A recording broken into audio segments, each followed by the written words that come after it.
En 2 anys, la societat catalana ha aconseguit estirar del carro en la qüestió sobiranista i ha provocat que els polítics haguessin de moure fitxa. La creació de l'Assemblea Nacional Catalana ha posat la independència de Catalunya al centre del debat fins al punt d'haver empès a la convocatòria d'un referèndum.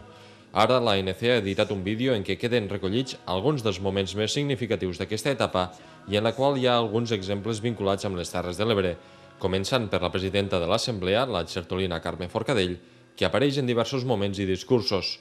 Demostrar a tothom que Catalunya serà el proper estat d'Europa, farem una cadena humana. Però també amb la música de Pepet i Marieta, una de les sintonies que van acompanyar la cadena humana de l'11 de setembre del 2013, a més del punt d'inici de la Via Catalana a Alcanar, on els músics Lluís Llach i Carles Santos es van donar les mans. La publicació d'aquest vídeo, que s'ha difós a través de les xarxes socials, va acompanyada de la convocatòria d'un concurs a través del Facebook, amb el qual l'Assemblea demana quin ha sigut per als usuaris el moment més transcendent d'aquests 2 anys.